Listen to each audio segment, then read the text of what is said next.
नमस्कार। कुछ लोग अपने लिए जीते हैं और कुछ लोग दूसरों के लिए जीकर इतिहास बना देते हैं। इस हफ्ते पद्म पॉडकास्ट में मिलिए पद्मश्री से सम्मानित सुश्री निवेदिता रघुनाथ भिड़े जी से, जो केवल एक सामाजिक कार्यकर्ता नहीं बल्कि एक विचार है, एक प्रेरणा है। विवेकानंद केंद्र कन्याकुमारी की उपाध्यक्ष और जीवन वृत्ति के रूप में उन्होंने सेवा को एक नई पहचान दी है। आपने 19 से अधिक पुस्तकें लिखी है, राष्ट्रीय और अंतर्राष्ट्रीय सेमिनारों में शोध पत्र प्रस्तुत किए हैं और अमेरिका के कंसास विश्वविद्यालय सहित आईआईटी और विश्वविद्यालयों में व्याख्यान भी दिए हैं। 2013 में ऑस्ट्रेलिया के मेलबोर्न में आईसीसीआर द्वारा आयोजित स्वामी विवेकानंद पर संगोष्ठी में 1999 में यूनेस्को द्वारा एशिया प्रशांत क्षेत्र के लिए ऑस्ट्रेलिया के डार्विन में आयोजित शैक्षिक विशेषज्ञों की अंतर्राष्ट्रीय बैठक में भी आप उपस्थित रही है। भारत सरकार द्वारा 2017 में सामाजिक सेवा के लिए आपको पद्मश्री से सम्मानित किया गया। साथ ही में पंजाब के देशभगत विश्वविद्यालय से सामाजिक विज्ञान संकाय में मानव सेवा के क्षेत्र में डॉक्टरेट ऑफ फिलोसॉफी की मानद उपाधि से सम्मानित किया गया, जो कि मानव जाति के बीच सार्वभौमिक भाईचारे को बढ़ावा देने में योगदान के लिए दिया गया था। मुंबई की एसएनडीटी महिला विश्वविद्यालय से डॉक्टरेट ऑफ लेटर्स की मानद उपाधि से आपको अलंकृत किया गया है। साथ ही में अखिल भारतीय शैक्षिक महासंघ द्वारा शिक्षा भूषण से आपको सम्मानित किया गया। तो भारतीय स्त्री जीवन विकास परिषद ठाणे द्वारा समाज में निरंतर किए गए कार्यों के लिए वंदनीय सरस्वती ताई आप्टे पुरस्कार से और हाल ही में 2025 में पंजाब विश्वविद्यालय से डॉक्टर ऑफ लिटरेचर की मानद उपाधि से आपको अलंकृत किया गया है। आज के इस साक्षात्कार के सूत्रधार है डॉक्टर बाबा साहब आम्बेडकर ओपन यूनिवर्सिटी की माननीय कुलगुरु प्रोफेसर अमी उपाध्याय जी। प्रोफेसर अमी उपाध्याय केवल एक नाम नहीं बल्कि शिक्षा के क्षेत्र में अटूट प्रतिबद्धता का प्रतीक है। आपके कुशल नेतृत्व में इस विश्वविद्यालय ने न केवल डिजिटल नवाचारों को अपनाया है बल्कि समाज के अंतिम छोर पर बैठे विद्यार्थी तक शिक्षा की मशाल पहुंचाई है। आपके निर्णयों में राष्ट्र निर्माण का संकल्प प्रतिबिंबित होता है। आप मानते हैं कि शिक्षा केवल डिग्री तक सीमित नहीं है बल्कि यह चरित्र निर्माण का साधन है। इसी दृष्टि का परिणाम है यह पद्म पॉडकास्ट श्रृंखला। मैं बहुत ही आदर के साथ माननीय कुलगुरु प्रोफेसर अमी उपाध्याय जी से विनम्र निवेदन करती हूँ कि वे आज की हमारी मुख्य अतिथि श्रद्धेय निवेदिता भिड़े जी के साथ इस संवाद का प्रारंभ करें। मैम, मंच आपको सादर समर्पित है। नमस्कार। Doctor Baba Saheb Ambedkar open university की पद्म पॉडकास्ट सीरीज में आपका स्वागत है। आज हमारे साथ जुड़े हैं आदरणीय पद्मश्री निवेदिता भिड़े जी। निवेदिता जी, आपका हृदय से स्वागत है। नमस्ते। नमस्ते। आपसे सबसे पहला प्रश्न मैं पूछना चाहूँगी कि आपके जीवन का वो कौन सा क्षण था जब आपने मन से तय किया या आपने महसूस किया कि मुझे स्व से नहीं, मुझे सिर्फ स्व में सीमित होकर कार्य नहीं करना है, मुझे समाज के लिए, मुझे राष्ट्र के लिए कार्य करना है। वो क्षण कौन सा था? सच में बताए तो ऐसा कोई विशिष्ट क्षण नहीं था। ऐसा होता है, कुछ लोगों को कुछ घटना घटती है जिससे उनका चिंतन को एक गहराई प्राप्त होती है और उसमें वो अपने जीवन में क्या करना है या फिर ये मैं से हम तक का उनका प्रवास शुरू होता है। दूसरा जो तरीका है कि व्यक्ति को ऐसा वातावरण मिलता है और उनके सामने ऐसा उदाहरण भी होता है। तो मैं भाग्य से ऐसे घर में जन्मी कि वहाँ ऐसे संस्कार थे, तो वातावरण था। बहुत अच्छे अच्छे पुस्तक मेरे घर में मेरे पिताजी हम सबको पढ़ने के लिए लाते थे। माँ पिताजी स्वयं कष्ट उठाते हुए, बड़ा परिवार था, आने जाने वाले बहुत थे, फिर भी जो समाज के लिए करना है वो भी करते थे, तन मन धन से। तो वातावरण भी था, उदाहरण भी था। उसमें जो पिताजी जो पुस्तक लाते थे उसमें एक जो सीरीज़ मैंने पढ़ी वह थी in the woods of God realization. उसका मराठी अनुवाद था। यह स्वामी राम तीर्थ के भाषण थे। ओह, तो मेरे घर में उस समय स्वामी विवेकानंद के बारे में बहुत कम था, एकदम छोटा सा एक चरित्र पढ़ा होगा तो, लेकिन ये मैंने पूरा पढ़ा था और मुझे वैसे ही पढ़ने का थोड़ा ज़्यादा ही शौक था। मेरी माँ तो कहती थी कि तुमको व्यसन है, छंद नहीं। तो मैंने ये शायद 6वीं 7वीं में पढ़ा है और इसलिए जब मैं कक्षा 8 में थी तब मैंने निर्णय लिया कि मैं ऐसा कुछ काम करूँगी, यानी मैं जाके अपना पूर्ण समय देके कहीं राष्ट्र की धर्म की सेवा में लगूंगी। तो तब मुझे ज़्यादा पता नहीं था। फिर मैंने शारदा मिशन के बारे में पढ़ा तो मैंने वो पता लिख के रखा। फिर उसके बाद जब मैं 11वीं में थी, उस समय 11वीं यानी मैट्रिकुलेशन होता था, तो जब मैं मैट्रिकुलेशन में थी तब मैंने विवेकानंद केंद्र के बारे में पढ़ा।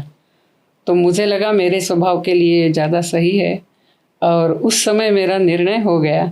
फिर बाद में ग्रेजुएशन वगैरह करने के बाद ही जा सकते हैं, ये बाद में पता चला, तो मैंने उस प्रकार से वो करके गई। बहुत बहुत बड़ी बात है जी।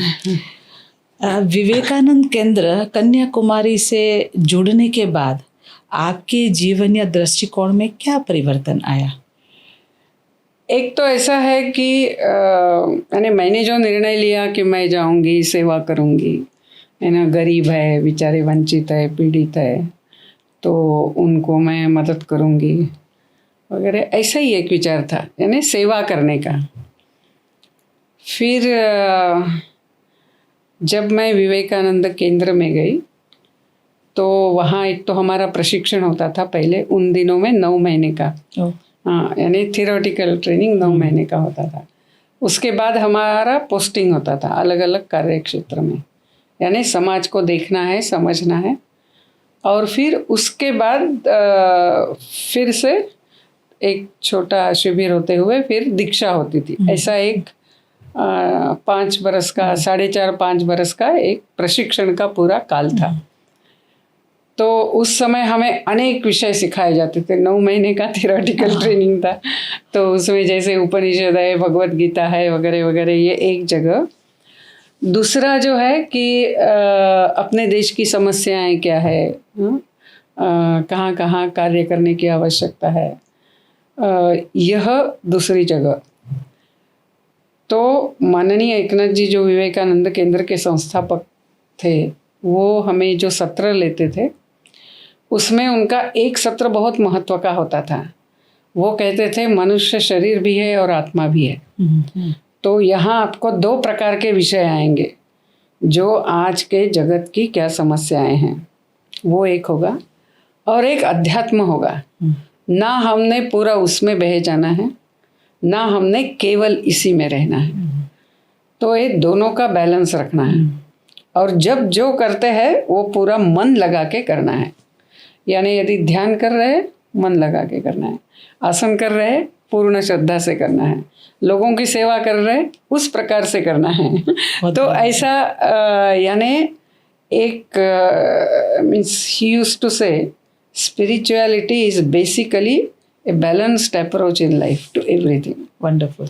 तो वह जो एक समन्वय, समत्व, उसका जो बताया वो मेरे लिए वो बहुत नया था। दूसरा ऐसा था कि हम समाज को सिखाने जा रहे हैं, ऐसा जो एक भाव था। तो माननीय एकनाथ जी इस बारे में हमें बहुत स्पष्टता से बताते थे और उसके लिए अवसर भी देते थे कि जब तक मैं समाज के लोगों को अपनाती नहीं हूँ, वो मुझे मेरे अपने नहीं लगते हैं, तब तक मैं उनकी सही अर्थ से सेवा नहीं कर सकती। बहुत बड़ी बात। तो सबसे पहली जो बात है वो है उनको अपनाना, उनके सुख दुख के साथ एक रूप होना।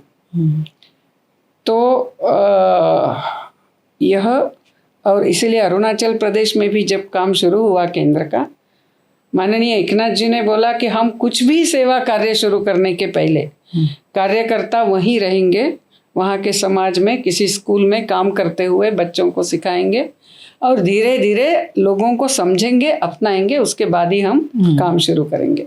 तो ये एक बात। दूसरी और एक अद्भुत बात जो सीखी, जैसे उनका कहना था कि आज अपना समाज ऊपर ऊपर से हमें दिखता है कि बहुत झगड़े है ना, वो अशांत है, लोग स्वार्थी है, ईर्ष्यालु है।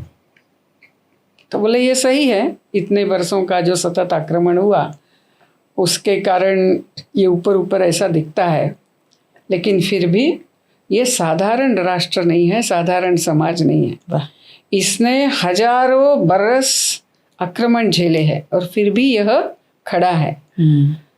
तो हमें समाज से भी सीखना है। बहुत बड़ी बात है।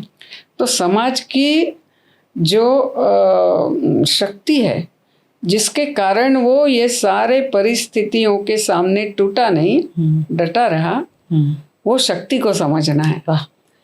तो यह बात जो थी कि हमें अपने समाज से सीखना है, लोगों से सीखना है, ये बहुत गहराई से अंदर तक गई। तो इसके लिए जब मैं अरुणाचल प्रदेश और उत्तर पूर्वांचल के क्षेत्र में काम करने लगी, तब मैं ये कह सकती हूँ कि मैंने यानी थियोरेटिकली सनातन धर्म वगैरह समझा, बहुत बड़ी बात। लेकिन एक्चुअली वो प्रैक्टिस में क्या होता है, ये जब मैं जनजातियों के साथ काम करने लगी नॉर्थ ईस्ट इंडिया में, तब मेरे धीरे धीरे ध्यान में आने लगा कि एक्चुअली ये क्या है। यानी हम वाक्य तो पढ़ते हैं, लेकिन उसका एक्चुअल अर्थ जब वो किसी के व्यवहार में होता है तब वो अपने गहराई में उतरता है। जी जी। तो ऐसा अनुभव भी आया। लेकिन इन सब के लिए जो एक तात्विक अधिष्ठान या वैचारिक स्पष्टता है, वो माननीय एकनाथ जी ने हमें दिया। बहुत बढ़िया। आपको दी अभी मैं सुन रही थी तो एक बात कि आपने इतना प्रवास किया, इतने लोगों से मिले, उनके साथ रहना, उनको समझना हुआ, समाज को समझना, राष्ट्र को समझना और वहाँ से कुछ पाना और प्रदान करना। तो इतनी सारी और इतनी कम आयु में आपने ये अपनी यात्रा शुरू की, तो कठिनाइयों रहती है, प्रश्न भी रहते हैं, जीवन में संघर्ष होता। तो इस सारी परिस्थिति में जब कई परिस्थिति प्रतिकूल विपरीत होती है तो उस समय प्रेरणा आपको कहाँ से मिलती है? कोई ऐसी बात, कोई ऐसे व्यक्तित्व जहाँ से आपको सतत ऐसा लगे कि प्रेरणा मिल रही है? प्रेरणा एक तो ऐसा है कि हम स्वयं प्रेरित होना है। यानी चाहे जो परिस्थिति हो वो हमें झुका नहीं सकती, या परिस्थिति बिगड़ गई है तो भी हम उसको बदल सकते हैं यदि जो शाश्वत है उसको हमने पकड़ के रखा है। बहुत बड़ी बात। हम भी यदि बाह्य वातावरण से टूट जाते हैं, बदल जाते हैं, बह जाते हैं, तो हम परिस्थिति को ठीक नहीं कर सकते। ये भी माननीय एकनाथ जी हमें बताते थे बार बार कि only if you have that element of unchangeable in you to which you hold on, only then you can face the changeable situations around. Great. तो एक तो वो है, और दूसरा तो अपना देश ऐसा है कि यहाँ किसी भी व्यक्ति का चरित्र पढ़ने जाओ, यदि अपना वो बेसिक स्पष्ट है तो हमें उन सब के चरित्र से प्रेरणा मिलती है जी। यानी अभी बोलने के लिए तो मैं माननीय एकनाथ जी, स्वामी विवेकानंद या मेरे माता पिता जी वगैरह ये सब बता ही सकती हूँ, लेकिन ये उतना ही नहीं है। किसी भी महान व्यक्ति का जीवन पढ़े, फिर धीरे धीरे मेरे ध्यान में आया कि वो दृष्टि जब विकसित होती है तो इवन जो सर्वसाधारण जीवन है वो भी देखकर हम प्रेरित होते हैं। बहुत बड़ी बात। और ऐसे बहुत लोग अपने देश में हैं। यानी जैसे मैंने देखा है कि बेटा जो है मेंटली चैलेंज्ड है और माता पिता हंसते हुए उसकी, अभी वो 60 बरस का होने जा रहा है, हंसते हुए उसकी सेवा कर रहे हैं। ये भी तब से कम नहीं है। नहीं। जी जी। और ऐसे अनेक परिवार है, इसीलिए ऐसे सारे बच्चों का ख्याल रखा जाता है। जी। और माता पिता कष्ट करते हुए अपने बच्चों के ऊपर अच्छे संस्कार करते हैं। यानी हम जब देखने जाते हैं तो चाहे गाँव में हो चाहे शहरों में हो, सब जगह हमें प्रेरणा ही मिलती है। जी, जी, जी। लेकिन हमारे मन को भी हमें वो ट्यूनिंग करना सीखना है। जी जी। जैसे हम ढूंढने जाए तो हमें सारा निगेटिव भी दिख सकता है, सही है। लेकिन हमें अपने जीवन को कैसे गढ़ना है ये एक बार स्पष्ट हो गया और हमने स्वयं को प्रशिक्षित किया, तो जो समस्या है, जो निगेटिव है, ये तो नैसर्गिक है, ये तो होगा। लेकिन फिर भी इससे झगड़ते हुए मनुष्य स्वार्थ से ऊपर उठते हुए क्या करता है, सर्वसाधारण जीवन में भी महान व्यक्ति तो करते ही है जी। ऐसा जब देखते हैं तब हम सच में बहुत प्रेरित होते हैं। बहुत बड़ी बात है, बहुत बड़ी बात। वैसे अभी मुझे ना इस बात में मुझे कोई शंका नहीं है कि आपका भी जीवन आज कितने लोगों के लिए प्रेरणा स्वरूप है। आपको देखकर काफ़ी लोग प्रेरणा ले रहे हैं। दीदी, आप समाज के लिए जब निकले तो समाज के लिए, क्योंकि भारत के संदर्भ में हम सोचे तो भारत में भी कितने एक परिवर्तनशील भारत है और अलग नॉर्थ ईस्ट के वहाँ चुनौतियाँ अलग है, यहाँ चुनौतियाँ अलग है। सब लोग तो उस सभी जगह पर कार्य करते करते आपको कभी ऐसा लगा कि ओ ये बड़ी चुनौती मुझे लगी और I could overcome this challenge, ऐसा कोई आपका कोई ऐसा अनुभव? ये क्या है, जब हम काम में आते हैं, और मैं तो काफ़ी यानी बोलने के लिए यंग एज में आई यानी जब मैं 19 वर्ष की थी तब मैं विवेकानंद केंद्र गई। तो सबसे पहले समस्या तो एक्चुअली ऐसी होती है कि हम बहुत आदर्शवादी यानी हमें लगता है दुनिया बड़ी आदर्श है। यानी एक ऐसा child like faith in everything is ideal ऐसा लगता है। जी जी। लेकिन जब हम प्रत्यक्ष जीने लगते हैं तब हमें आदर्श नहीं है, हर कोई उसके लिए पहुंचने के लिए प्रयास कर रहा है। ये जब ध्यान में आता है तो शुरू में ये शॉकिंग होता है, शुरू में। फिर दूसरा, हम यानी जब अपनी मैच्योरिटी बनी नहीं है तब की बात कर रही हूँ, यानी शुरू की समस्या है। जी। फिर जब मैंने कन्याकुमारी के गांव में काम करना शुरू किया, ये अभी 78-79 की बात है, तो उस समय वैसे भी दक्षिण भारत थोड़ा कर्मठ है। जी जी। और उस समय तो काफ़ी था। तो जब जैसे मैंने गांव के महिलाओं में, बच्चों में काम करना शुरू किया, फिर हम एक महिलाओं का यानी युवतियों का शिविर करना चाहते थे और निवासी शिविर था, तो मैं मिलने गई। तो मैंने यानी योजना ऐसी थी कि उनको संस्कार वर्ग लेने का प्रशिक्षण देंगे और वे जाके संस्कार वर्ग लेंगे। अच्छा। बाद में जी। तो कुछ संस्कार वर्ग ऑलरेडी चल ही रहे थे, तो इसीलिए जब मैं घरों में संपर्क करने गई तो किसी एक ने कहा कि नहीं, हमारी लड़कियां रात में बाहर नहीं रहती है, तो शिविर तो संभव नहीं था, ऐसा नहीं, वो नहीं आएगी ऐसा बताया। तो मैं ऐसे संपर्क कर रही थी तो किसी एक घर में उन्होंने गुस्से से मुझे बताया, देखिए आपके जैसी हमारी बेटियां रास्ते पे नहीं आई है। तो मैं छोटी थी, मुझे थोड़ी देर के लिए बहुत बुरा लगा। यानी ऐसा नहीं है कि हम रास्ते पे आए, ऐसा यानी मेरा मन उस समय चल रहा था। जी। फिर जैसे मैंने भगिनी निवेदिता का जीवन पढ़ा, बाकी नित्य एक चरित्र पढ़ना, चरित्र पढ़ते रहना, ये तो मेरा यानी मुझे अच्छा लगता है। तो जैसे उसमें भी था कि उनको भी काफ़ी कठिनाइयों का सामना करना पड़ा, समाज में जो मान्यताएं हैं उसको लेकर। लेकिन उनका ये कहना था कि समाज हमने बताया और बदल गया, ऐसा होता नहीं है, क्योंकि समाज भी अपने गति से ही बदलता है और वो योग्य है। यदि वो तुरंत कुछ सुन के बदल गया तो समाज अपना स्वत्व टिका नहीं पाएगा। बहुत बड़ी बात। तो हमारा ये धैर्य होना है, पेशेंस होना है कि हम उनके गति में अपनी गति मिला के जाएं। तो शुरू में थोड़ा बुरा लगा होगा, लेकिन जैसे बस यही एक कठिनाई शुरू में थी।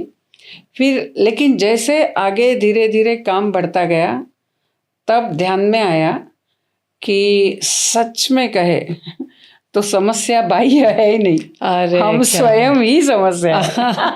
अद्भुत अद्भुत अद्भुत। यानी कार्यकर्ता को बाकी घर में कभी कठिनाई होगी, कभी बाहर कुछ हो गया, कभी किसी ने कुछ बोल दिया, ये वगैरह तो सामान्य है, ये तो होना ही है जीवन में, और उससे मैं विचलित होती रही तो ये समस्या नहीं है। यानी जी जी जी। समस्या बेसिकली हम स्वयं है, तो स्वयं को पक्का करना है। फिर बाकी एक समस्या जो मुझे आई कि मेरा जो स्वास्थ्य था वो बहुत अच्छा नहीं था, पहले से ही कुछ किडनी की समस्या हुई थी, उसका परिणाम पूरे ही स्वास्थ्य पे हुआ था। तो वो भी एक मायना रखता है जब शारीरिक स्वास्थ्य ठीक नहीं है। तो ऐसे समय में तो अपना मन बहुत पक्का रखना है, नहीं तो शरीर भी मन के ऊपर परिणाम करता है। सही है। तो ये भी एक ध्यान में आया। तो यदि स्वयं को ठीक रखते हैं तो समस्या नहीं है। और जैसे आगे गए यानी इस प्रवास में, तो ये ध्यान में आता है कि कोई भी समस्या एक्चुअली ये अवसर है समस्या का रूप अपने सामने लेकर आया हुआ। क्या बात। यानी उस समस्या के सामने हम डटे रहते हैं, उसके लिए मार्ग निकालते हैं, उससे भाग नहीं जाते या फिर छोड़ नहीं देते या फिर ये क्या है करके यानी उससे फाइट नहीं करते, लेकिन उसका उपाय ढूंढते हैं। तो जो कार्य हम करना चाहते थे उससे और अच्छा कार्य होता है। यानी ईश्वर की जो योजना होती है वो योजना हम समझे नहीं और हमने अपने तरीके से नियोजन करके काम करना शुरू किया तो भगवान समस्या लाता है। और उन समस्याओं को हम यदि सामना करते हैं तो फिर भगवान की योजना साकार होती है। बहुत बड़ी बात। जैसे विवेकानंद शिला स्मारक है जी, वो भी इसका उदाहरण है। यानी भगवान की जो योजना थी वो बहुत भव्य थी, लेकिन कन्याकुमारी में शुरू में जब स्वामी विवेकानंद की जन्म शताब्दी थी तो लोगों ने सोचा कि यहाँ स्वामी विवेकानंद का एक स्टैचू लगाएंगे, प्रतिमा लगाएंगे जी। और फिर बहुत विरोध हुआ, अलग अलग कारण थे और बहुत कठिनाइयाँ आई तो फिर एकनाथ जी को वो दायित्व दिया गया। फिर एकनाथ जी उसमें आए और इतनी कठिनाइयाँ थी कि उस अनुमति के लिए ही समस्या थी। आखिर माननीय एकनाथ जी को 323 सांसदों के हस्ताक्षर लेने पड़े, स्वाक्षरी लेकर कि ये होना चाहिए जी, जी। फिर बहुत कुछ, यानी पैसा नहीं था जी। लेकिन ये सारे लोग डटे रहे, इसके लिए वो भव्य स्मारक बना। अद्भुत। और भव्य स्मारक ही नहीं बना तो विवेकानंद केंद्र अध्यात्म प्रेरित सेवा संगठन शुरू हुआ। यानी ईश्वर की योजना ये थी, मनुष्यों ने सोचा एक स्टैचू लगाएंगे तो इसलिए वो अड़चने आई। इसीलिए जीवन में समस्या if at all it is there, it is we ourselves. If we take care of that, then any challenge is actually an disguised opportunity. बहुत बड़ी बात है। आपको जब जब मिलना हुआ है, आपको जब जब सुनना हुआ है तो हमेशा से एक लगा है कि you are very balanced person, कि आप किसी भी जो बात है भगवद गीता में जो साक्षी भाव की बात कही गई है, किसी को जय कृष्ण मूर्ति कहते हैं कि अपने शरीर की पीड़ा को भी शरीर से बाहर निकल कर देखो, वो बहुत कम लोगों में वो शब्दों में होता है, जीने में वो रिफ्लेक्ट होता बहुत कम लोगों में देखता है। तो आप में हमेशा से मैंने नहीं, सब ने देखा है कि आप सभी चीज़ों को एकदम साक्षी भाव से देख सकती है और उसी दिशा में अच्छे से कार्य कर सकती है। लेकिन आपके जीवन में कोई ऐसी घटना हुई है जहां आप थोड़े भावुक हो गए या अंदर से कुछ ऐसा कि जुड़ गए, दर्द, पीड़ा, तकलीफ या कुछ ऐसा ज़्यादा जुड़ा हो गए और भावुक हो गए, ऐसी कोई अपने यात्रा में कोई ऐसी घटना? एक जो परिवार को लेकर है वो ऐसी है कि मैं जब केंद्र में आई तो मेरा यानी कैलकुलेशन ऐसा था कि मेरे पिताजी तो 1.5 बरस में रिटायर्ड होने वाले थे, लेकिन मेरे बाद 3 भाई और 1 बहन थी। तो मेरे बाद का जो भाई है उसकी पढ़ाई भी तब तक शायद हो जाएगी, 1 बरस रहेगा। तो पिताजी ने जो भी मेरे विवाह के लिए पैसा कुछ रखा ही होगा, उसका उपयोग करते हुए परिवार का निकल जाएगा और बाद में भाई जॉब करने लगेगा, क्योंकि मेरे कुछ रिश्तेदार भी थे जो बोलते थे कि आपकी तो जिम्मेदारी है, अपने घर में रहना चाहिए। लेकिन दुर्दैव से ऐसा हुआ कि पिताजी तो रिटायर्ड हो गए, लेकिन मेरे भाई के कॉलेज में कुछ गड़बड़ हुई और वगैरह होते हुए उसको फिर से पूरा कोर्स करना पड़ा। वो कुछ फर्जी कॉलेज था, जो भी कुछ ऐसे हुआ। तो और 2-3 बरस उसको लगेंगे यानी जॉब शुरू करने में। तो ऐसी परिस्थिति थी। उसी समय मेरी तबीयत, जो मैंने बोला किडनी से बिगड़ गई थी वगैरह, तो मेरे पिताजी ने एकनाथ जी को बोला कि यहाँ एक बहुत अच्छे आयुर्वेदिक डॉक्टर है, आप उसको इधर भेजिए। तो उस समय मैं घर गई थी। तो घर गई, वैसे ही हम 2-3 बरस में एक बार जाते थे, तो उस समय मैं पहली बार गई और मैंने देखा कि क्या स्ट्रगल घर में हो रहा है। जी जी। तो पिताजी यानी पोस्टल इंश्योरेंस लेते थे, वो पोस्ट ऑफिस से ही रिटायर्ड हुए थे। फिर कुछ ट्यूशन करते थे, लेकिन ट्यूशन का पैसा मांगना नहीं है, दिया तो लेना।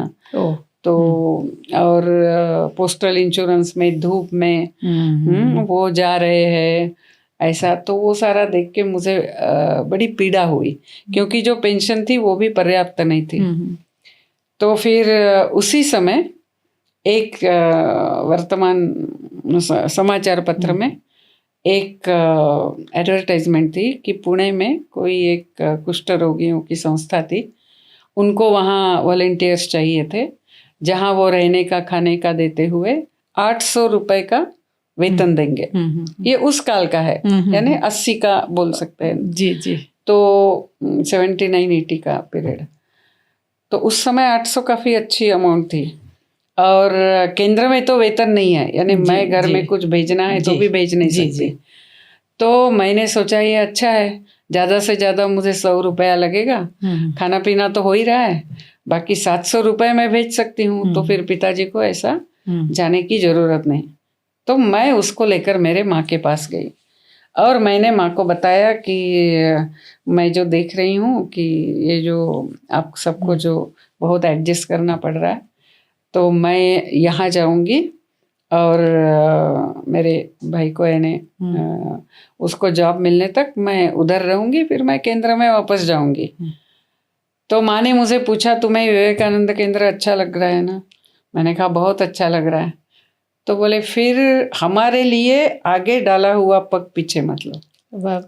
ये जो है ये 1-2 बरस की समस्या है, बाद में हम इससे, बाद में तो देखते देखते तीनों भाई जॉब करने लगेंगे, तो किसी चीज की कमी नहीं रहेगी। तो माँ ने इतना तुरंत जवाब दिया था। एक्चुअली जब एकनाथ जी पहले मेरे घर आए थे कि आप सच में आपके बेटी को भेजने के लिए तैयार है क्या, तो माँ को जब प्रश्न पूछा था तो माँ ने हाँ भी नहीं बोला था, ना भी नहीं बोला था, और माँ बहुत रोने लगी थी। तो मुझे लगा था कि माँ बहुत ज्यादा इसके लिए है ही नहीं, लेकिन उस समय माँ ने जो जवाब दिया तो माँ की ताकत देखी मैंने। तो उस समय तो इस मार्ग से विचलित होने के संकट से मैं माँ के कारण बच गई। बहुत बड़ी बात है। नहीं तो मैं शायद आ जाती तो फिर बता नहीं सकते आगे क्या होता। जी जी। तो वो ये है। बाकी ऐसा यानी इस मार्ग में कभी भावुक हो जाना वगैरह, ये जो है ये कभी अपने देश में कुछ घटनाएं होती है ना, बहुत कठिन जैसी, जी जी जी, तब थोड़ा फार होता है। या कभी जैसे असम में हमारे कार्यकर्ता जब गाँव में जाके काम करते हैं, तो गांव के गांव बांग्लादेशी रिफ्यूजीज से इन्फिल्ट्रेटर से भरे हुए हैं, और जिस प्रकार से फिर दिखता है, तो वो मुझे फ़ोन करते हैं, तो मैं तो उनको हिम्मत दिला देती हूँ, लेकिन मैं व्यथित हो जाती हूँ कि कभी कभी लगता है यानी कुछ अपने ही लोग बोलते हैं हाँ कुछ दिन काम करना है, बाद में तो क्या हमें खाली करके जाना है। तो ऐसा तो नहीं होना है, हमने हिम्मत तो नहीं हारनी है। तो ऐसे समय में कभी कभी मन भावुक होता है, विचलित भी होता है।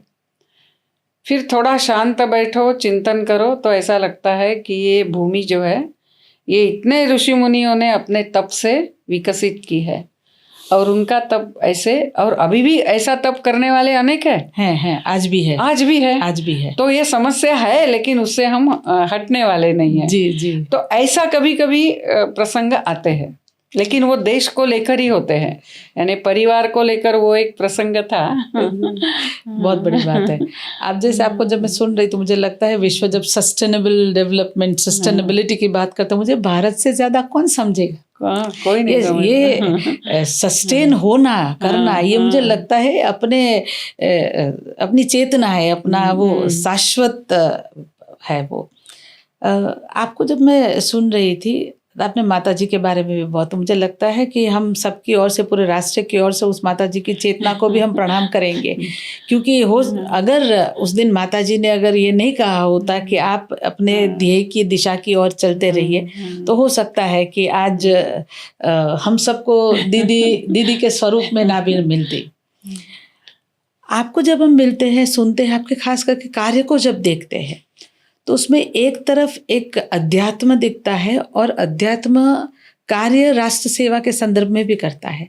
तो आप अपने जीवन में अध्यात्म और राष्ट्र सेवा, इन दोनों को कैसे देखती है, और उन दोनों के बीच में जो जुड़ाव है उनको कैसे दिखती है?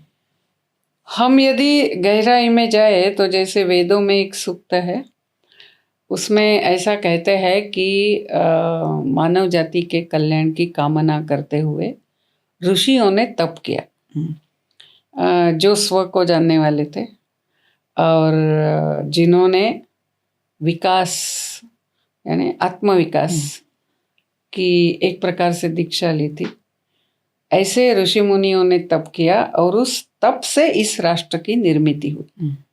ऐसा एक सूत्र है। तो सच में देखा जाए तो अध्यात्म और राष्ट्र, ये दो अलग अलग है नहीं, ये राष्ट्र ही आध्यात्मिक राष्ट्र है, क्योंकि यह भारत राष्ट्र जो है, इस राष्ट्र की चेतना धर्म है, प्राण धर्म है।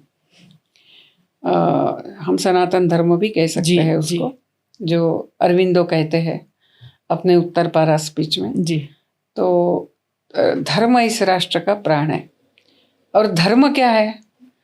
तो धारणा धर्म इत्याहु, यानी जो जिसका पालन करने से हम इस पूरे अस्तित्व की धारणा कर सकते हैं, ये एक अर्थ। दूसरा ऐसा है कि जो धारणा करता है वो धर्म जी जी। तो इस धर्म का जो पहला अंग है, मुख्य बेसिक, वो एकात्मता है, इस अस्तित्व की एकात्मता जी। तो धर्म का ही पहला अंग इसीलिए होता है एकात्मता पर आधारित व्यवहार, यानी आत्मीयता पर अपनेपन से किया गया व्यवहार। तो वो अपनापन सिर्फ अपना परिवार नहीं, तो आजू बाजू के समाज, राष्ट्र, सृष्टि, इन सब के प्रति आत्मीयता से किया गया व्यवहार। और मैं केवल शरीर मन बुद्धि नहीं है, तो मैं यह विस्तारित होने वाली आत्मचेतना है। अखंड मंडलाकारम व्याप्तम येन चराचरम, चराचर को व्याप्त करने वाली ये अखंड मंडल। अखंड मंडल यानी मनुष्य का ही विस्तारित स्वरूप परिवार, परिवार का ही विस्तारित स्वरूप समाज, राष्ट्र, सृष्टि। तो इसीलिए मनुष्य का परिवार, समाज, राष्ट्र और सृष्टि के प्रति कुछ कर्तव्य है। उस कर्तव्य को पूरा करना ये धर्म है। और धर्म का तीसरा जो बहुत कठिन अंग है, त्याग तो सारे ही इसमें निहित है, तो उसको चौथा अंग बोल सकते हैं। लेकिन तीसरा अंग ये है कि जब मेरे दो कर्तव्यों में टकराव होता है जी, यानी छोटे इकाई के प्रति और बड़े इकाई के प्रति, तब क्या करना है? तब बड़े इकाई को प्राधान्यता देते हुए छोटे इकाई का त्याग करना जी। है। वही धर्म संकट है जी जी। कि ये भी धर्म है, वो भी धर्म है जी। तो ऐसा धर्म जो है वह, यानी धर्म यानी पूजा पाठ नहीं जी, धर्म यानी केवल मंदिरों में जाना, ऐसा नहीं जी। तो ये व्यवहार यानी धर्म। तो आध्यात्मिक साधना और धर्म, इसमें कुछ फर्क नहीं है जी। और ये ऐसा धर्म इस राष्ट्र का प्राण है। तो धर्म और राष्ट्र या अध्यात्म और राष्ट्र ये दोनों अलग अलग है नहीं। जी जी। जिस समय हमने अलग अलग करना शुरू किया, धर्म को संकुचित कर दिया पूजा पाठ तक, और राष्ट्र अलग है, तो और ऐसा बोलना भी शुरू किया कि मैं तो बड़ी आध्यात्मिक हूँ, मुझे ये देश विश राष्ट्र विश तो इसमें मैं पढ़ती नहीं हूँ। जब हमने ऐसा सोचना, ऐसा बोलना शुरू किया, तब हमारी अवनति हुई, राष्ट्र की भी हुई, धर्म की भी हुई, दोनों की। क्योंकि दोनों जुड़े हुए हैं, और व्यक्तिगत भी सब कुछ, व्यक्तिगत भी हुई, सारी अवनति हुई, सारी हुई। तो सच में राष्ट्र के लिए कार्य करना है या मुझे सही अर्थ से आध्यात्मिक होना है, तो इन दोनों को अलग करके हम देख ही नहीं सकते। जी जी। अभी समझिए, हमें दूसरे दृष्टिकोण से देखना है कि मुझे आध्यात्मिक साधना करनी है, मुझे आत्म साक्षात्कार करना है। तो रामकृष्ण मिशन जब शुरू हुआ, उस समय की एक घटना बताती हूँ कि स्वामी विवेकानंद ने वापस आके अमेरिका से अपने सारे गुरु भाइयों को बताया कि हम ऐसा सेवा करने वाला संगठन रामकृष्ण मिशन शुरू करेंगे। तो सारे लोग बोले बिल्कुल नहीं, हम सारा घरदार छोड़ के आए और आप हमें इस झमेले में क्यों डाल रहे हैं, स्कूल चलाओ, हॉस्पिटल चलाओ, तो वो तो कुछ हम तो साधना करने आए हैं। तो वो विरोध कर रहे थे, और स्वामी विवेकानंद ने कहा कि मैं भी ठाकुर को समझता हूँ, तो हमें ये काम करना है। तो बहुत घमासान हुई, संघर्ष हुआ जी। आखिर फिर इसका निर्णय कौन देगा, तो माँ देगी। तो सारे शारदा माँ के पास गए, तो शारदा माँ ने सुना, क्योंकि सारे ही एकदम स्टॉलवर्ट ना, तो शारदा माँ ने सुनने के बाद बोला, नरेंद्र जो कह रहा है वो भी सही है और आप जो कह रहे हैं वो भी सही है। तो उन्होंने कहा, माँ ये दोनों सही है बोल के कैसे होगा, क्योंकि ये बाकी सबका कहना था कि ठाकुर ने तो कभी सेवा विवाह की नहीं। हाँ, वो तो 24 आवर्स साधना करते थे, भगवान का नाम लेते थे, भाव समाधि में होते थे। तो उन्होंने कहा, आप जो कह रहे हैं वो भी सही है और नरेंद्र जो कह रहा है वो भी सही है। 24 आवर्स साधना में रहना ये केवल ठाकुर को संभव है, हम नहीं कर सकते। हमारे अंदर जो अनेक पूर्व जन्मों के जो कर्म बीज है जी, वो हमें ऐसे ढके लेंगे कुछ ना कुछ करने के लिए जी। तो इसीलिए हमें कर्म करते हुए ही साधना भी करनी है, लेकिन कर्म करना है। तो अभी कौन सा कर्म करना है, तो वो समाज और राष्ट्र की सेवा करते हुए करना है। बहुत ऐसा कार्य करते हुए ही हम अपने जो चित्त शुद्धि प्राप्त करनी है वो करेंगे। इसीलिए आध्यात्मिक दृष्टि से देखने से भी हम ये दोनों अलग नहीं कर सकते। बहुत बड़ी बात, बहुत बड़ी तो ये एक बार समझ लिया तो जो अपने अंदर एक दुर्दैव से एक ऐसा गलत आध्यात्मिक अहंकार आता है, ये सारा देश सेवा वगैरह ये नीचे स्तर का है, मैं थोड़ी ऊपर के स्तर की हूँ, मैं सिर्फ साधना करती हूँ। तो ये ऐसा नहीं है। जी, हमारे देश में जो बड़े क्या कहेंगे एकदम साक्षात्कारी व्यक्ति थे, उन्होंने सब ने इस राष्ट्र की सेवा की है जी, जी। चाहे वो भगवान श्री कृष्ण हो, श्री राम हो या आदि शंकराचार्य हो, स्वामी विवेकानंद हो, विद्यारण्य स्वामी हो, कोई भी नाम हम ले सकते हैं। जी जी जी। आप जब बात कर रहे थे सालों पहले, जब 5-6 साल पहले आपसे पहली बार मिलना हुआ था, तब क्योंकि मैं एक वर्किंग वुमन और धीरे धीरे से वाइस चांसलर के हुद्दे पद पर बैठना और उसके साथ जुड़े दायित्व, तो कभी कभी ऐसा लगता था कि एक ही समय पर चलो मैं स्व से निकल जाऊँ, एक ही समय पर अम्मी की ज़रूरत संस्था को है, समाज को है, राष्ट्र को है, परिवार को है, माता को है, पति को है, पुत्री को है, तो मैं अपने स्व से निकल कर भी उस समय किसको दूँ। तो मुझे इतने सालों 5-6 साल पहले आपने जो जवाब दिया था मुझे कि बड़ी इकाई के लिए छोटी इकाई छोड़ दो, छोटी इकाई का ईश्वर खुद ख्याल रखेगा।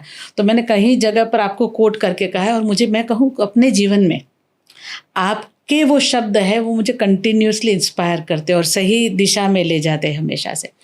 आप जब बात कर रहे थे तो मुझे एक राष्ट्र जागरण, तो जब राष्ट्र में जागृति की बात आती है तो राष्ट्र में जागृत रहना, वो आप कुछ शब्दों में हम रखें तो किस चीज़ को कहेंगे? इस राष्ट्र में, राष्ट्र के लिए जागृत रहना क्या होता है? एक तो मुझे लगता है ये राष्ट्र को समझना और अपनी जो संस्कृति है वो जीना, या जीवन मूल्य है, जीवन दर्शन है। क्योंकि जागरूक रहने का अर्थ एक्चुअली जीने से है। जी जी। Only I understand it only if I live सही है। इट। जी जी जी जी। तो फिर से यानी धर्म पे आते हैं क्योंकि इस राष्ट्र का प्राण धर्म है। जी। तो हमारे ऋषि मुनियों ने हमेशा सत्यम वद धर्मम चर कहा है। जी जी। चर यानी पालन करना, पालन करो, आचरण करना। तो भारत राष्ट्र ये बहुत विशेष है। इसको आज हम अपने यदि वेस्टर्न डिसिप्लिन में शिक्षा प्राप्त किया है, सिर्फ उसके आधार पर भारत को नहीं समझ सकते जी हैं। जी। तो इसीलिए भारत को समझना है। तो मुझे एक मिशेल डैनिनो करके एक विद्वान है जी भारत में, जी जी। तो उन्होंने एक बार उनसे बात हो रही थी, किसी एक फॉरेनर ने मुझे कोट किया हुआ वाक्य, वो भी वैसे फ्रांस के है, जी। भारतीय अभी नागरिकता है उनकी। तो मैं उनको बता रही थी कि मुझे वो व्यक्ति बता रहे थे कि भारत समझना कठिन है। उन्होंने कहा कि नहीं, आप रामायण ओरिजिनल, नॉवेल्स नहीं, आप ओरिजिनल रामायण महाभारत का अध्ययन कीजिए, आपको भारत समझेगा। बहुत बड़ी बात है। और ये दोनों ही धर्म की चर्चा करते हैं रामायण में भी, महाभारत में भी, और बहुत सारी बातें हैं। जी जी। तो मैं यदि मेरे राष्ट्र के लिए जागरूक रहना चाहती हूँ तो पहले तो मैंने मेरे राष्ट्र को समझना है। जी। दूसरा, उसके संस्कृति का, धर्म का पालन करना है। तीसरा, मैंने उसके लिए काम करना है। जी। चौथा, आज के परिप्रेक्ष्य में इसके ऊपर जो आक्रमण हो रहे हैं वैचारिक, उसको भी समझना है। बहुत बड़ी बात। आज यदि हम वो नहीं समझेंगे, केवल सनातन धर्म की मैं बात करूंगी, और सनातन धर्म ने हमेशा, इसीलिए वो हमेशा प्रासंगिक रहा है, वो युग धर्म के साथ साथ चलता है। जी जी। तो मैंने इस युग की आवश्यकता क्या है ये भी समझना है। और जो वैचारिक आक्रमण हो रहे हैं वो बाह्य रूप से बड़े सुंदर दिखते हैं। भाषा, जिस भाषा को लेकर आते हैं, स्वातंत्र की बात, मुक्ति की बात, जी जी। माई स्पेस और या जो भी, तो इसको हमने समझना है। ये लंबे प्रवास में इन विचार को लेकर जाएंगे तो कहाँ पहुंचेंगे ये भी सोचना है। जी जी जी। तो ऐसा करते हुए यदि जागरूक रहते हैं तो फिर हम इस राष्ट्र की रक्षा भी कर सकते हैं। बहुत सुंदरता से आपने कहा कि जब तक राष्ट्र हमारे में जीवंत रहेगा तो स्वाभाविक रूप से हमारे आचरण से हम राष्ट्र के लिए हमेशा से जागरूक रहेंगे। आज हमारे आसपास काफ़ी, हम क्योंकि यूनिवर्सिटी में हम भी युवा लोगों से जुड़े हुए रहते हैं, तो काफ़ी युवा लोग हैं, कहीं उन्हें सही मार्गदर्शन चाहिए। तो सबके मन में वो राष्ट्र प्रेम तो है, लेकिन राष्ट्र प्रेम के लिए, राष्ट्र सेवा में क्या अपेक्षित है, कहीं उन्हें वो स्पष्ट मार्गदर्शन नहीं मिल रहा। तो उस दिशा में आज के युवाओं को राष्ट्र सेवा, राष्ट्र प्रेम के लिए क्या करना चाहिए, वो अगर आप उनसे कहना चाहें तो क्या आपके शब्द रहेंगे? शायद मैंने जो पहले बताया वही उसका जवाब हो सकता है कि हमें अपने युवाओं के साथ उनकी भाषा में उनको समझ सके, या वो जिस प्रकार से डाइजेस्ट कर सके, जी जी, ऐसे डाइजेस्टेबल डोसेस में राष्ट्र की पहचान करानी है। जी। और राष्ट्र की पहचान नहीं कराएंगे तो वो भी भारत को एक वेस्टर्न देशों की तुलना में ही देखने का प्रयास करेंगे जी। और ऐसा प्रयास करेंगे तो उनमें एक हीनता की भावना आएगी। जी, दृष्टिकोण अलग रहेगा। हाँ, तो इसीलिए उनको पहले भारत समझने की दृष्टि प्रदान करनी पड़ेगी। जी। फिर दूसरा, राष्ट्र प्रेम तो उनमें है जी, जो कभी कभी क्रिकेट मैच के समय वगैरह उमड़ता है। जी जी जी। लेकिन उसको एक कृति रूप देना। जी। मेरे व्यवहार में मेरा राष्ट्र प्रेम कैसे समझना है, यानी व्यवहार में कैसे आना है। या राष्ट्र के लिए मैंने क्या करना है, तो ऐसा कृति रूप देने का अवसर, मार्ग, वो भी हमें प्रदान करना होगा। और तीसरा जो है कि जो स्वामी विवेकानंद ने कहा था कि हर राष्ट्र का एक प्रयोजन है, हर राष्ट्र की एक नियति है, हर राष्ट्र को एक संदेश देना है। तो भारत राष्ट्र को क्या संदेश देना है, भारत राष्ट्र का कार्य क्या है, और ये समझते हुए उसके लिए हम स्वयं को और राष्ट्र को इक्विप करें, तैयार करें, ये सपना उनको देना है। बहुत बड़ी बात है। हाँ, वो सपना देंगे, ये 3-4 बातें होगी तो युवा निश्चित रूप से उसमें जाते हैं। ये हमारा भी अनुभव है, हम जब युवाओं में कार्य करते हैं जी, तो वो निश्चित प्रतिशत देते हैं जी। वैसे भी युवाओं के लिए विवेकानंद जी हमेशा से एक आदर्श रहे हैं। आप ने जो अपनी बात जब रख रहे थे तो आपने कहा कि पहले जब आप एक तो 19 साल में एक लड़की को घर से समाज और राष्ट्र के लिए बाहर आना, और एक धीरे धीरे सामाजिक, राष्ट्रीय और आध्यात्मिक दृष्टि वो एक डेवलप होना, तो महिलाओं के लिए उस समय भी आपकी तरह बेटी रास्ते पे नहीं निकलती, वो एक सोच थी। तो कहीं कहीं आज भी कहीं कहीं वो दिखता है। तो आज की जो युवतियाँ हैं, और मैं भी I am convinced about it कि विमेन हैव नो, उनमें बहुत सामर्थ्य और संभावना अद्भुत रही है। मैंने मेरी माँ को देखी है, उसकी माँ को देखी है, मेरे पति की माँ को देखा है, पिताजी की माँ को देखा है, आपको देखा है, तो काफ़ी ऐसा होता है।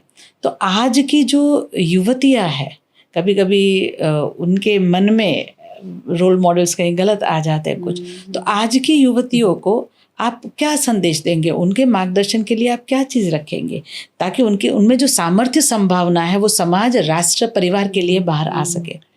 ये जब स्वामी विवेकानंद की 150वीं जयंती थी, उस समय हमने खास एक जो आयाम रखा था संवर्धिनी नाम का, तो वो महिलाओं के लिए था। 5 आयाम में हमने गतिविधि आयोजित की थी।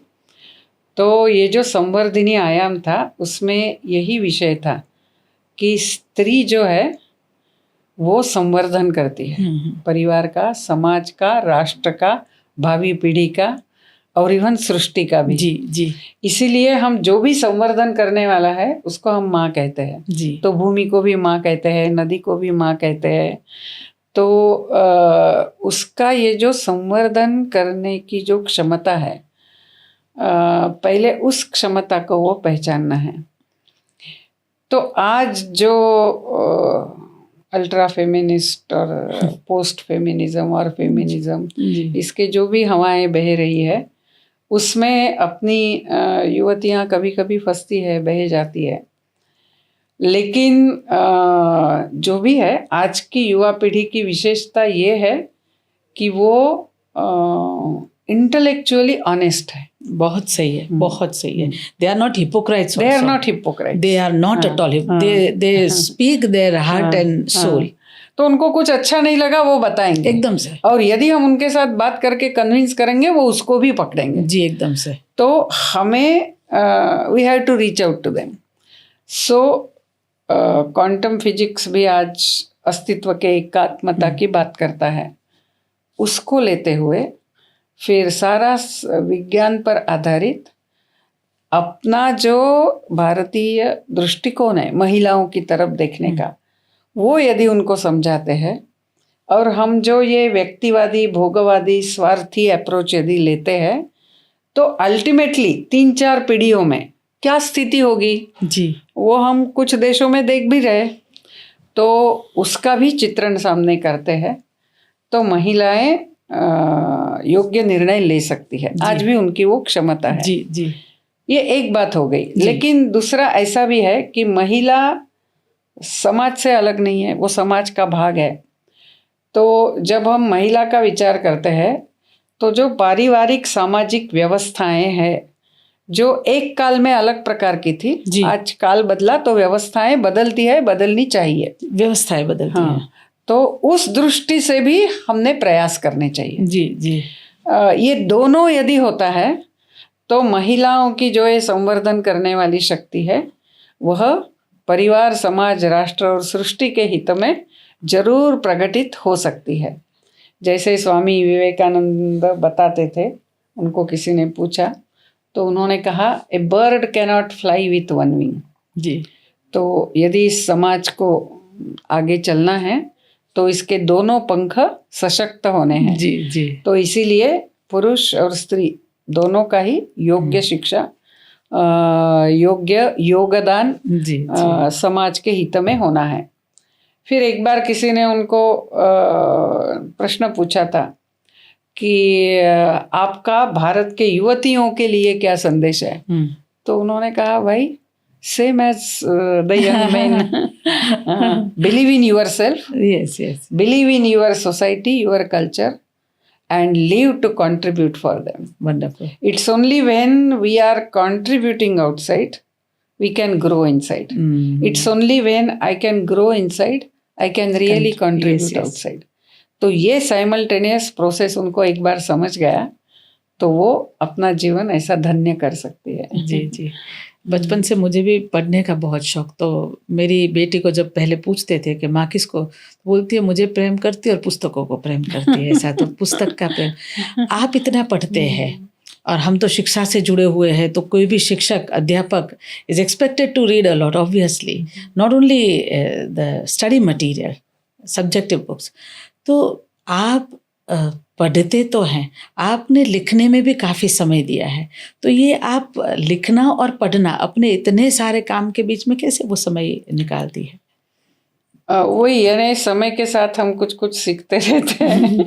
जैसे पहले मैं कुछ लिखना होता था तो मैं बहुत, यानी जब मुझे 6-7 घंटे समय उपलब्ध है, जी जी, फिर मैं मेरे जो भी रेफरेंस बुक है या जो भी मेरे नोट्स निकाले हैं वो सब ऐसे फैला के बैठती थी और बहुत कुछ, मैं अवडंबर नहीं बोलूँगी, ये मेरा स्कैफोल्डिंग था शुरू में। इसकी आवश्यकता होती थी। जी जी।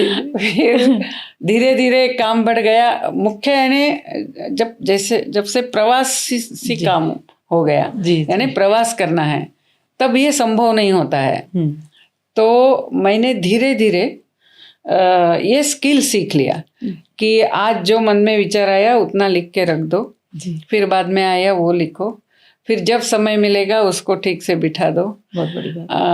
और मोबाइल भी उसके लिए उस दृष्टि से वरदान है। जी जी। यानी कभी भी ट्रेन में बैठी, फ्लाइट में बैठी, बहुत कुछ लिखना हो जाता है। जी जी। तो आजकल मैं ऐसा ही ज़्यादा लिखती हूँ।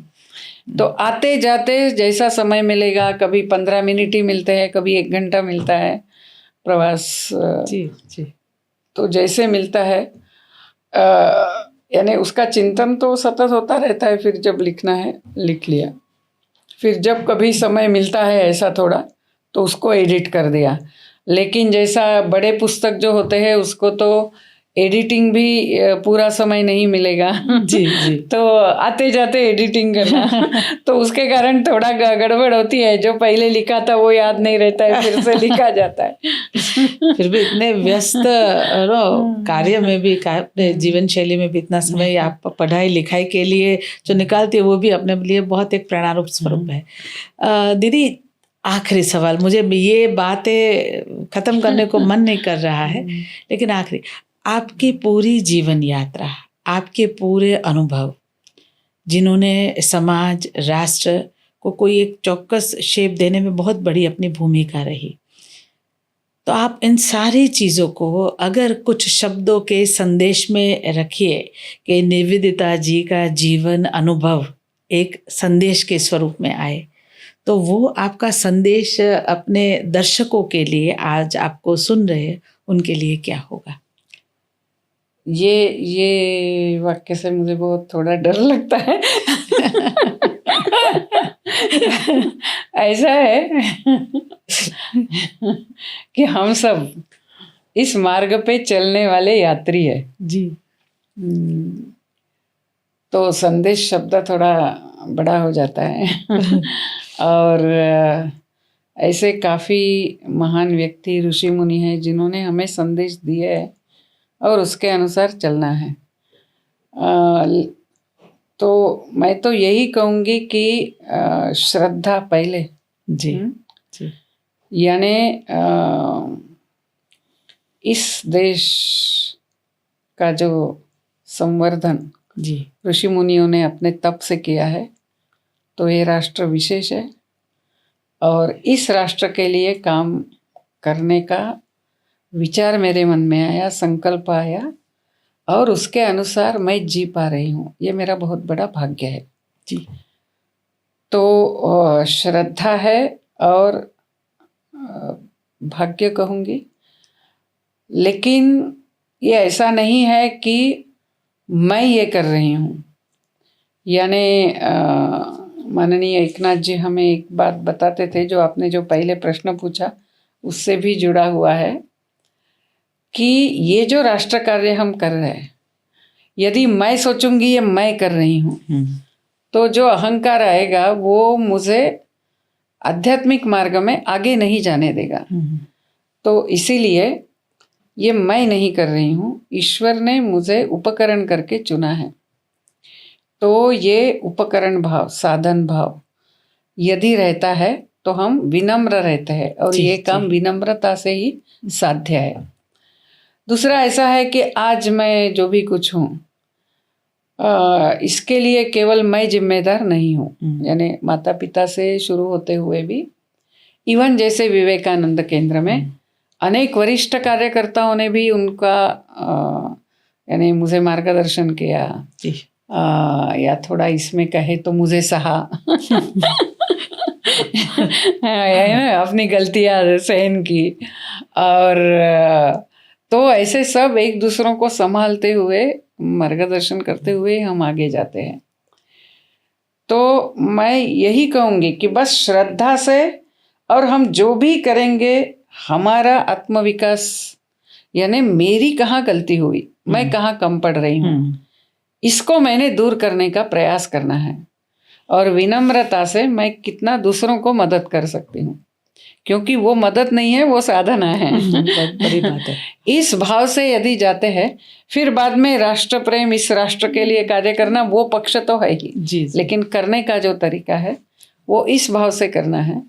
और भारत जैसे महान राष्ट्र में जन्म होना, उसका अभिमान, उसके बारे में अत्यंतिक प्रेम अनुभव करना और उसका कार्य करने का संकल्प होकर वो हम कर पा रहे हैं, ये भाग्य ये हम सबको मिलना चाहिए और हम सब ने अपने स्वयं के लिए प्राप्त करना चाहिए। जी जी जी कहूँगे। अद्भुत। Doctor Baba Saheb Ambedkar open university और पद्म पॉडकास्टिंग की टीम हमारी पूरी, और आज हमारे साथ जितने भी दर्शकगण जुड़े हैं, समाज, राष्ट्र, सबकी ओर से मैं हृदय से आदरणीय निवेदिता जी का धन्यवाद करती हूँ हमारे साथ जुड़ने के लिए। और मुझे पता है कि आज के जो संवाद है वो कितने लोगों को, हम जैसे लोगों को आगे जाकर जीवन के ध्येय पसंद करने में ज़रूर मदद करेंगे। धन्यवाद।